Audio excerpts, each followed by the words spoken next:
una institución y que hay que administrarlo, hay que objetivarlo, hay que acumularlo, hay que cuidarlo, hay que incrementarlo.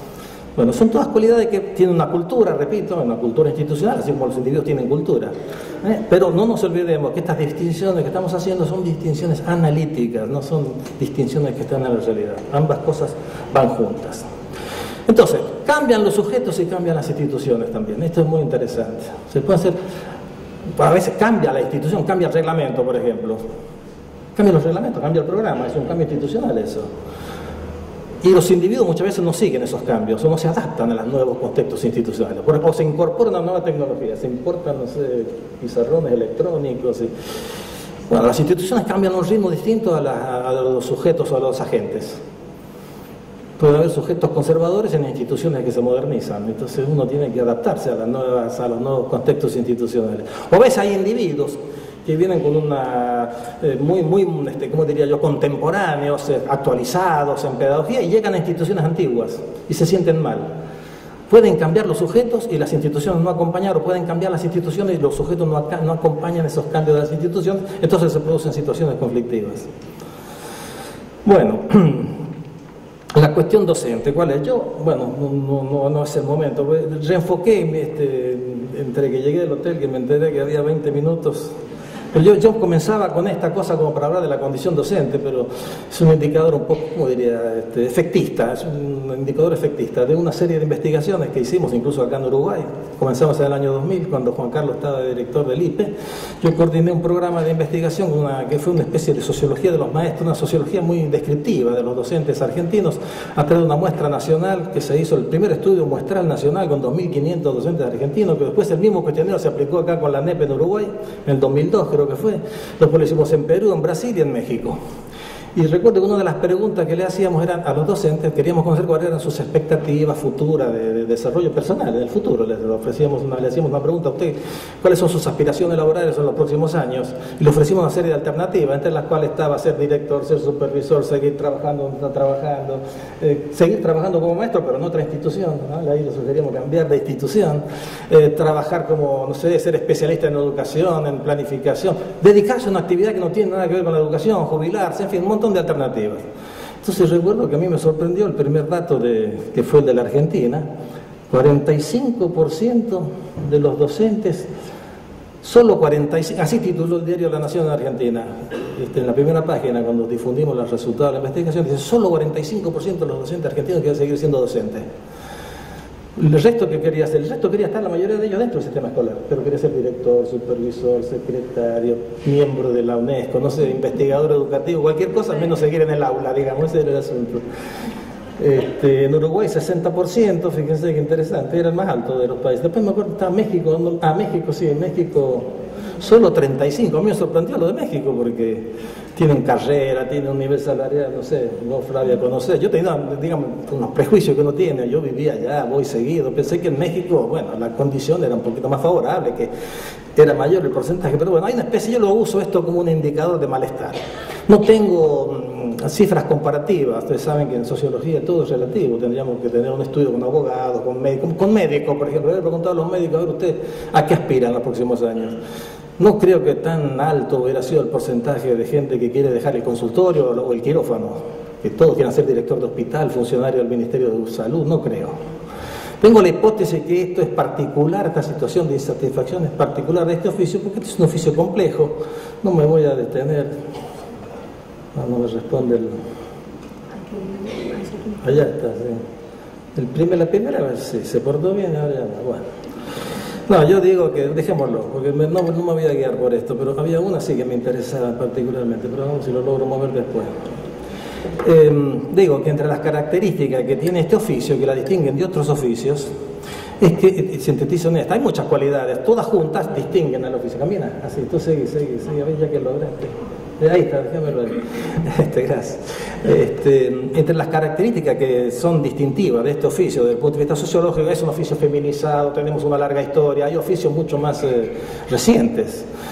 Licenciado en administración, un licenciado en publicidad, en comunicación, son nuevas. En cambio, esta es antigua, ojo que la antigüedad tiene su peso. Pero hay una que me parece, dos que son importantes, que nos particularizan a este oficio es que a nosotros, yo digo nosotros porque yo soy docente del año 71 en forma continuada en el nivel superior, en varios países, pero siempre he sido docente, un poco tiempo docente full time, pero yo siempre he tenido mi cátedra permanente. Entonces digo, nosotros los docentes tenemos que enfrentar un desafío profesional muy particular que nos distingue, por ejemplo, de los médicos. A nosotros nos cambian radicalmente los problemas que tenemos que resolver y en forma bastante acelerada. A veces los médicos se sienten como que uno los menosprecia. Digo, no, pero mire, ustedes, los médicos, está bien, también en el campo de la salud aparecen nuevas patologías. Pero el grueso del trabajo de un clínico, de un otorrino, de un especialista en cuestiones cardíacas, son siempre los mismos problemas. ¿Ellos qué hacen? Acumulan estrategias, tienen cada vez más recursos de diagnóstico y más recursos para intervenir sobre los mismos problemas. Nosotros nos cambian los problemas cotidianamente. La variedad de situaciones, la imprevisibilidad de las situaciones, la particularidad de las situaciones es terrible. Todos los días enfrentamos situaciones novedosas, fíjese, porque no hay cambio que ocurra en la sociedad que no se sienta en la escuela. Para mí como sociólogo ha sido un privilegio y un lujo poder hacer sociología de la escuela, porque uno puede estudiar todos los grandes temas de la humanidad en la escuela.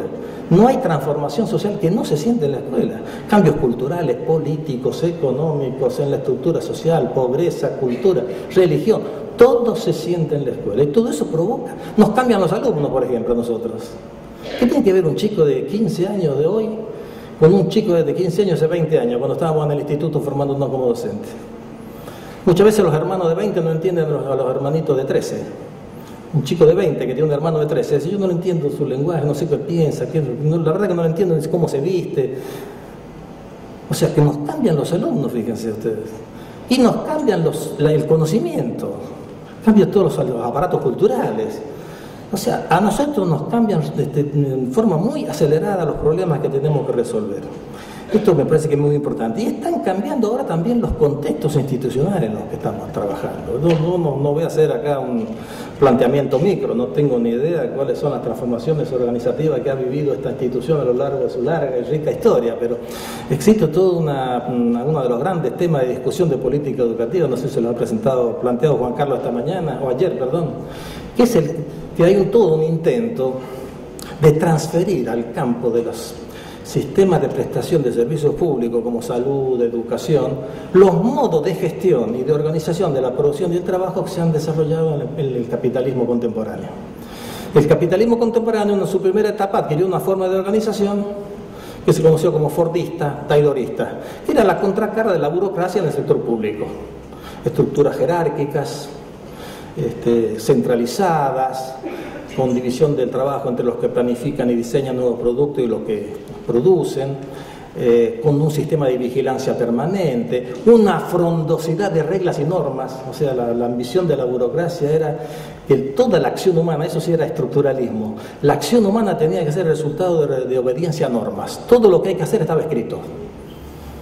Llega el director, no tomaba decisiones autónomas y libres. Llegó tarde un profesor, usted no tiene que decidir usted agarra, mira el reglamento, sabe, si llega tarde 15 minutos la primera vez, apercibimiento, te explico un apercibimiento. Actuar significaba aplicar reglas, ¿no? ¿Se entiende? O sea, este era el modelo ideal típico que presidió la primera etapa de desarrollo de la producción capitalista, y en el Estado también, en el Estado capitalista moderno, los sistemas de prestación de servicios sociales, el propio Estado, el registro civil, las Fuerzas Armadas, la escuela, aquí tenía esta forma de organización. Hoy en día, en las empresas más dinámicas del capitalismo contemporáneo, hoy en día se habla de que existen instituciones postburocráticas. Algunos hablan de organizaciones inteligentes. En fin, no ha habido un nombre tan exitoso como el que Max Weber, que es uno de los padres fundadores de la sociología, le puso a esa forma de organización que él llamó burocrática. Yo la llamo postburocrática por decir, bueno, no son burocráticas, son organizaciones postburocráticas que tienen características totalmente distintas. Son organizaciones chatas. Por ejemplo, no existe la figura del el vicedirector, viceministro que todavía tenemos en las escuelas. Existe un director y existen proyectos. Hay coordinadores de proyectos, no existen puestos, no hay una carrera rígida. Uno dice, bueno, acá tengo todos los puestos, y la trayectoria de un profesional consistía en ir ascendiendo una carrera, ascendiendo puestos que ya estaban establecidos en la institución. Ahora se trabaja por proyectos. Cada equipo de agentes se le asigna los recursos, ese equipo decide elabora un proyecto, un plan, se compromete a obtener ese resultado, la organización le provee los recursos necesarios y le deja autonomía y libertad le dice, usted tiene que el año que viene mejorar el 10% el promedio de matemática que sacan sus alumnos. Organícese ustedes los profesores de matemáticas como quieran, yo no lo voy a vigilar todos los días, si vienen, no vienen. Ustedes decidan autónomamente, eso sí. No hay una supervisión, no hay nadie que esté con el aliento en la nuca detrás. Al final del año te evalúo, viene el tema de la evaluación. El mismo Estado se convierte no en un Estado educador, sino en un Estado evaluador. Entonces se habla de autonomía, creatividad, flexibilidad. Son todas estas palabras que están, digamos, en el que uno lo ve, la creatividad. En vez de obedecer reglas, ahora necesitamos gente que sea creativa, que sea capaz de definir problemas, de encontrar las soluciones. No es simplemente aplicar la regla. Y era fácil ser director con un reglamento que preveía todo. Uno tiene que conocer el reglamento, por eso era muy importante la cultura leguleya, jurídica, en un contexto donde la acción está determinada por una serie de normas. El conocer las normas son un requisito fundamental. Por eso los abogados fueron los primeros, tenían un montón de ventajas en el Estado, porque manejarse en el Estado supone cada decisión, cómo se compra, cómo se licita, cómo se nombra, todo está extremadamente regulado. Ahora en las organizaciones modernas del capitalismo moderno esto no existe más. Existe amplios espacios de autonomía. Entonces el agente, el profesor en estas nuevas... Bueno, ¿qué es lo que quiero decir? Que existe una presión, no es un enemigo imaginario, digo, es una tendencia real a introducir estas nuevas características que aparecen, que están presentes en las empresas más dinámicas del capitalismo contemporáneo, incorporarlas a las organizaciones del sistema escolar, que todavía en gran parte siguen siendo burocracias.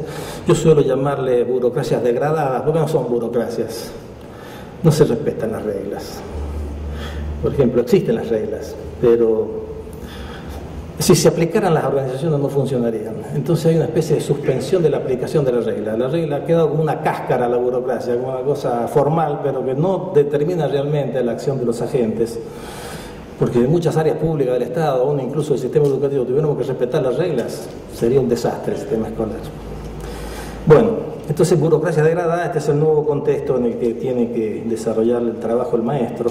Yo creo que quiero cerrar con solamente 2 ideas, me quedan 5 minutos, pero existe entre las cosas que se quiere transferir al sistema escolar, es pensar el trabajo del maestro bajo la lógica del productor de bienes materiales.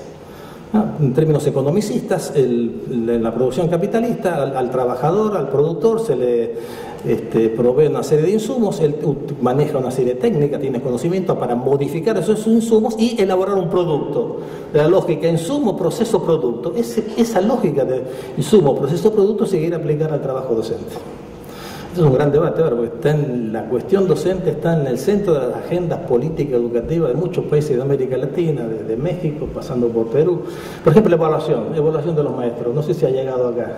Ahora viene la evaluación de los maestros. En vez de la vieja supervisión, la evaluación que hacía el director, que eran las autoridades del propio sistema, que tenían como función justamente acompañar, evaluar, supervisar, ¿qué quiere decir? Mirar desde arriba.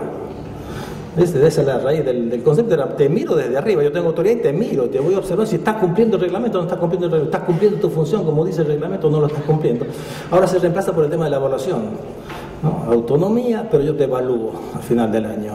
¿Qué es evalúo? Te evalúo tus conocimientos, te evalúo tu trabajo, evalúo el producto de lo que tú elaboras. Entonces ahí sí, incluso se está pensando evaluar al maestro en función de la calidad de su producto. ¿Y cuál es el producto del maestro? El aprendizaje de lengua, matemática o física de sus alumnos. Ese es el producto del maestro. Entonces, mientras más elevado es el promedio que sacan en lengua y matemática los chicos, ese indicador va a ser un indicador de la calidad del maestro, que puede tener incluso consecuencias salariales o de carrera, por ejemplo. Bueno, yo contra eso levanto la figura, me parece más adecuada a la realidad de las cosas, que es la no el maestro productor de bienes materiales, insumo, proceso, producto, sino la del artista ejecutante. La del artista ejecutante quiere decirle al artista que no elabora, no es del pintor. La performance, el artista que hace una performance, el pianista, por ejemplo, que da un concierto, el actor de teatro que presenta una obra de teatro. ¿Cuál es el producto del tipo que hace un concierto? ¿Cuál es el producto? ¿Qué es lo que produjo? Lo suyo es una praxis, es una ejecución virtuosa. no tiene producto inmediato. Si uno dijera, bueno, ¿cuál fue el producto? A ver, voy a medir cuánta satisfacción, ¿qué es lo que produjo el orador? Un sacerdote que da un sermón, un buen sermón. Que vamos a medir la cantidad de convicción que produjo, una buena clase que logró, la cantidad de interés que logró despertar un maestro, cuánta curiosidad logró. Es muy difícil evaluar el producto. Además, muchos de los productos o efectos que puede tener una ejecución virtuosa, uno los descubre a lo largo de la vida, muchos años después. Yo recién ahora valoro ciertas clases que me dieron mis profesores en el secundario, que en aquel momento yo los criticaba y ahora digo, caray, qué importante que fue para mí el efecto lo veo ahora yo de muchos trabajos pedagógicos que hicieron sobrevivir muchos de mis maestros. O sea, es una cosa muy particular. Creo que como paradigma prefiero la del artista ejecutante al del productor. Entonces, fíjense, la característica del artista ejecutante es que su práctica no es un fin en sí mismo. Es la ejecución en sí misma. Esa es la finalidad. No hay un producto, es un fin en sí misma. Exige, fíjese qué interesante, y aquí también ustedes somos todos maestros acá, exige la cooperación del otro. El artista en el escenario exige la cooperación de un público. Es una ejecución que se realiza con un público y el público no es simplemente un mero espectador, aun cuando estemos callados. El público forma parte del espectáculo y tiene que cooperar con el espectáculo, aunque sea estando callado, atento, escuchando, aplaudiendo, silbando. Participa de la performance. El aprendizaje es un proceso de coproducción. Es tan o más importante lo que pone el alumno y su familia cuando son pequeños que lo que pone el maestro. O sea que es una ejecución virtuosa en este sentido, incluso en el que es una ejecución pública que exige la participación de un público. No hay una separación entre el prestador del servicio y el receptor del servicio. Se equivoca el padre de familia que cree que manda a un hijo a la escuela para que lo eduque y compra el conocimiento. El conocimiento no se compra hecho. El conocimiento se coproduce en un equipo de coproducción donde es tan importante lo que hace el aprendiz como lo que hace el maestro. Por ejemplo, ustedes, yo les agradezco, y con esto voy a terminar la exposición, les agradezco la cooperación, porque ustedes han cooperado en esta performance. Esto es como una performance. Ustedes estando atentos, escuchando, criticando, enojándose, simplemente manifestando atención, han cooperado con el desarrollo de esta ejecución. Entonces, esto no sucede en el caso de la producción de bienes materiales. Por ejemplo, la silla yo la compro hecha, este suéter yo lo compré hecho. Yo no puedo decir que mi conocimiento pobre, rico, conocimiento sociológico, yo lo compré, me lo dio la facultad o me lo dieron los profesores. No, yo tuve que contribuir con mi propio aprendizaje, sin mi contribución. Sin la contribución del aprendiz no hay aprendizaje.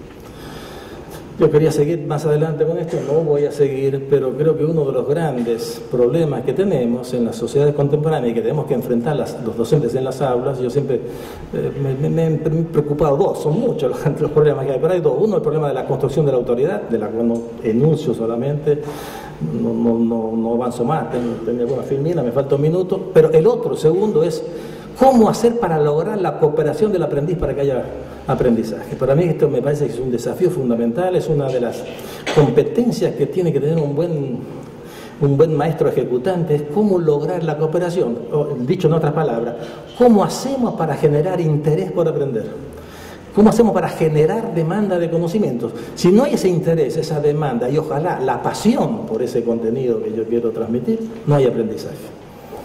Ahora, el maestro puede tomar dos actitudes frente a esto, el profesor. Decir, bueno, el interés es un problema del alumno y su familia, yo no tengo nada que ver.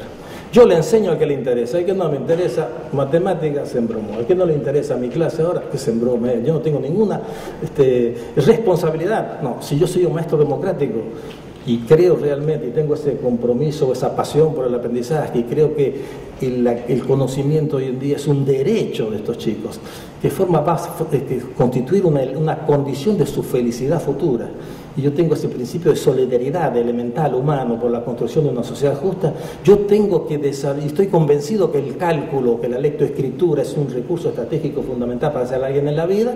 Mi primera responsabilidad como docente debe ser generar esa demanda de conocimiento, ese interés, esa motivación, etcétera, etcétera. Para eso está la pedagogía. Y aquí me callo porque se me acabó el tiempo. Muchas gracias por la cooperación y por la atención.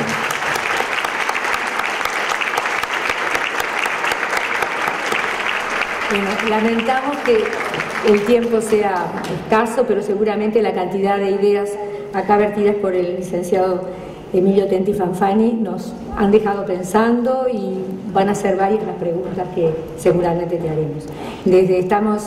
Yo quiero rescatar cantidad de cosas que dijiste, algo que estamos desde ayer hablando de los cambios en la educación, y esto de que cambiar la educación es cambiar las cosas que se hacen en el aula. Creo que este es uno de los propósitos que tenemos nosotros acá como docentes. Bueno, vamos a dar entonces lugar a nuestra invitada última de esta mesa, que es la Magíster Flavia Teringi. La Magíster Flavia Teringi es licenciada en Ciencias de la Educación por la Universidad de Buenos Aires, magíster en Ciencias Sociales con orientación en Educación por la Facultad Latinoamericana de Ciencias Sociales, FLACSO. Profesora para enseñanza primaria, profesora de grado en las universidades de Buenos Aires y General Sarmiento, docente de posgrado de las universidades de Buenos Aires, Córdoba y Entre Ríos, ex subsecretaria de Educación de la Ciudad Autónoma de Buenos Aires. En el desempeño de ese cargo, impulsó políticas de reingreso al sistema escolar, de retención y de mejoramiento de los aprendizajes, orientadas a la población más vulnerable de la Ciudad de Buenos Aires. Es autora de libros y artículos científicos y de divulgación sobre temas de aprendizaje, currículum y formación docente.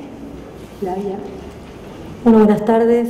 Gracias por la presentación y también, por supuesto, muchas gracias al Instituto por la invitación, que ha sido muy atenta y también muy paciente con mis posibilidades de dar respuesta. Les agradezco la espera, porque en el momento en que la invitación llegó yo estaba un poco complicada y después las cosas se han podido despejar y afortunadamente puedo estar aquí una vez más en este país, por otro lado, que visito seguido y cuya realidad educativa me interesa por diversas razones. Según he podido conversar con distintas autoridades de la institución respecto de cómo se vienen desarrollando las cosas entre ayer y la mañana de hoy, parece haber una suerte de balance compartido hasta aquí respecto de que países como el Uruguay o como Argentina, que hemos tenido un pasado educativo del que estamos muy orgullosos desde cierto punto de vista, y que también miramos con una visión crítica desde otros puntos de vista, nos encontramos hoy día con unos desafíos que se vienen conversando, que en esta misma mesa se han venido conversando y que ya no son reductibles a las fórmulas que podíamos tener o la respuesta que podíamos tener tiempo atrás. Y yo pienso que nos encontramos en un periodo muy interesante del sistema escolar, en el que no sabemos exactamente cuáles van a ser las formas que tome la escolarización en el futuro, pero que está claro que estamos en unos límites que en algún punto tenemos que lograr traspasar. Hay una idea con la que yo quería empezar, una idea que no es mía, es de un colega muy prestigioso de Portugal, Antonio Noboa. Él dice: por una parte, los profesores son observados con desconfianza, acusados de ser profesionales mediocres y de tener una formación deficiente. Por otra, son bombardeados con una retórica cada vez más abundante que los considera elementos esenciales para la mejora de la calidad de la enseñanza y para el progreso social y cultural. Me parece que todos los que nos movemos directa o indirectamente alrededor del sistema educativo podemos compartir esta vivencia, ¿no? Por un lado, una fuerte crítica a la profesión, una crítica que en muchos casos tiene fundamentos muy valederos, y por otro lado, una apelación a lo que los docentes podríamos llegar a hacer para transformar lo educativo, con una cierta idea además de que la transformación del sistema escolar podría ser la base para cimentar una cierta transformación social. En esa tensión, diría Noboa, se mueve hoy día el docente, el maestro, el profesor, la profesora, en una tensión en la que hay que discutir algunos términos. Algunas de las cuestiones yo las voy a plantear hoy, en otras me voy a detener mucho más mañana en oportunidad de la conferencia del mediodía.